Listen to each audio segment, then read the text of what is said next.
Welcome everybody to my Raid Ready guide. No time for an intro, so let's get right into it. This guide is going to cover everything you need to know to prep for the first raid of this tier, Vault of the Incarnates, and Season 1 content. We are covering talent builds, enchants, consumables, and embellishments in this guide. First, let's talk about talent builds. 4 primary builds have emerged: an M+/cleave build, 2 single target builds, and a PvP build. All 4 of these builds are up on the screen now. You can also find the imports of these builds down in the description after this video or in my Discord. The M+ build focuses on cleave by taking ret talents like Sanctification, Radiant Decree, Truth's Wake, and Tempest of the Lightbringer, as well as maintaining our 1-minute core of Divine Toll and Final Reckoning. On the Paladin tree, giving up less than 0.1% of damage in Seal of Reprisal will be the go-to for getting back your utility such as Cleanse, Freedom, Blinding Light, as well as Devotion Aura. This build is well-rounded, exceeds in AoE, and is not terrible for a single target either. Any content in which you are not doing pure single target damage for the majority of the time, you will use a build like this one. The single target build shockingly gives up Divine Purpose on the Paladin tree. It also gives up Hallowed Ground, as well as Seal of Might. In return, you can take all 3 talents in the last row of Seal of Order, Seraphim, and also Zealot's Paragon. In the ret tree, you take Inner Grace instead of Sanctification, and Ashes to Dust instead of Radiant Decree. Tempest and Truth's Wake are traded for Righteous Verdict and Expurgation. The third build, which I call the Justicar Omegalul build, is almost exactly the same as the single target build. The only difference is you trade Righteous Verdict for Justicar's Vengeance. The healing is a very nice added perk, and the damage is about the same as the single target build. However, this build will be obsolete once you get your 4-piece tier set. The fourth build is a PvP build I made. This is still under construction, but it focuses on a lot of utility since your damage talents are kind of meh anyways. I suggest playing around with the talents in this build. Giving up more damage for more utility will probably end up happening here. Next up is Enchants and Gems. It is worth noting that every enchant and gem has 3 ranks. I will only be discussing rank 3 here for comparisons. In terms of gems, the best you can get are these gems that give 103 total substats. However, later down the road, you will want the epic gems that give both strength and substat. You will get 3 of these for your neck and any other slot you may have. Now for enchants, it is worth noting that the values you will be seeing on screen are all incorrect, which is hilarious because this is live Dragonflight. Maybe we should call it Beta Flight or even Alpha Flight. What is shown on screen for most ranks are the rank 1 or rank 2 values. These values for rank 3 on your gear will be higher. Quickly going through the list of enchants here.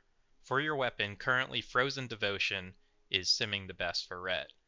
The close second is Sophic Devotion, which gives primary stat as opposed to Frozen, which just deals flat damage. For your ring enchants, you're going to just want Devotion.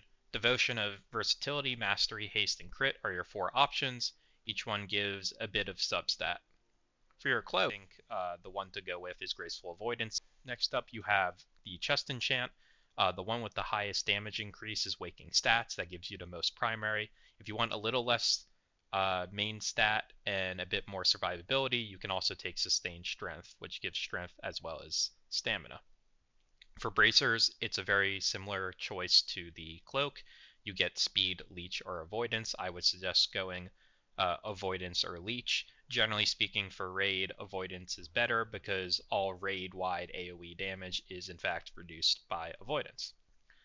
Next up, for boots, you either can get a bit of stamina or you can get a bit of speed. Personally, I think the speed is a little bit better than the stamina here. Fierce Armor Kit is used for the legs. That gives both stamina as well as strength. Lastly, you have the tiered medallions, which you will be able to add up to 3 sockets for your neck. Alright, let's talk consumables. For Dragonflight, you got many items including food, battle potions, health potions, vials, which are the new flasks, augment runes, weapon stones, and a new one called unique. For food, you'll either want Faded Fortune Cookies, which gives you 75 primary stat, or any food in the deluxe fish category. These foods give you 67 of 2 substats for a grand total of 134. For battle potions, for when you are alive, you will use Elemental Potion of Power, which increases your primary stat. When you are dead, you will use Channeling Agent. Yes, there are now potions you can use when you are dead. For health potions, you will be using the Refreshing Healing Potion, which restores 134,000 health at rank 3. For vials, you will most likely be using Static Empowerment in raid for single target. In AoE circumstances and for M+, you will probably be using Glacial Fury. Other potential interesting ones include Tepid Versatility, which gives you 745 versatility, and Vial of Elemental Chaos, which gives you 652 of a random secondary and a bonus stat such as an extra 10% movement speed, 5% damage reduction, or a little bit extra crit damage. For augment runes, you will be using Draconic Augment Rune, which gives 86 strength, and for weapon, you will be using Primal Whetstones for bladed and Primal Weight Stones for blunt, both of which give 135 attack power. For unique, lastly, there is currently an item called Quicksilver Sands. This item makes you go real fast for 10 seconds, then real slow for the 10 seconds after that.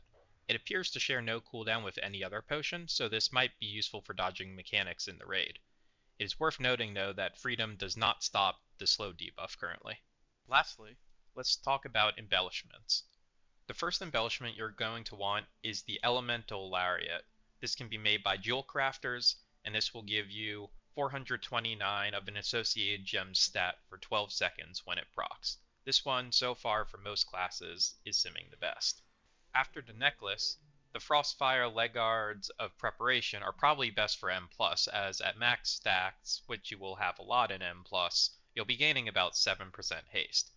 After that, the Frostfire Belt might be an interesting choice for single target, or the Bracers, which give you pretty much 100% uptime on a good bit of versatility, might also be interesting.